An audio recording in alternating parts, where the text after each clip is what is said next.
As you all probably know, the presidential elections are right around the corner, or depending whenever you watch this, they might already be over. You can't turn on the TV or radio, open up a newspaper, or even drive down the street without listening to or seeing something that has to do with the elections. Since this election is getting down to the wire, people are taking campaigning to extremes.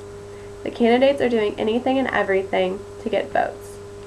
On CNN's political ticker, there is a great example of how campaigning is getting out of hand.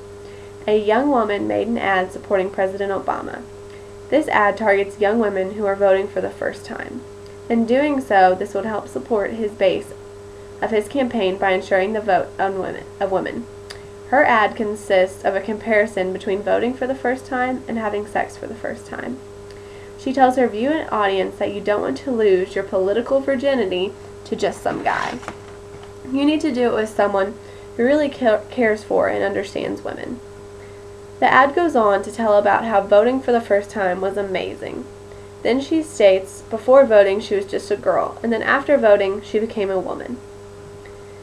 Washington Post gives another great example on how campaigns are starting to aim below the belt. In a hard-hitting ad from Priorities USA Action blames Governor Mitt Romney for causing cancer. In this ad, an elderly man tells about how Romney doesn't understand what he has done by closing down the mill he formerly worked at. By closing down the mill, this caused former employees to lose their health care. The man goes on to tell about how his wife was diagnosed with cancer. He was unsure about how long she had truly been ill. He had this concern because he believed that she didn't want to tell him due to their inability to afford insurance.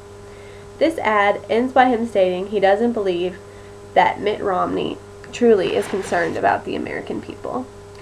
These two ads are only a couple of the many floating around out there that show how the elections are starting to go to extremes. The line of what can be or should be covered in ads during election season has been blurred, and in some cases it's been completely erased.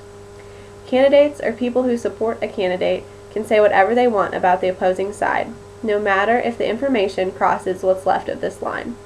Elections ads used to focus on what a person is going to do to better our nation, but now they seem to focus more on bashing their opponent. Now it's up to the individual to see through all the fabricated ads to choose who they believe is the best person to represent and improve our nation. My name is Megan Asher, and I approve this message.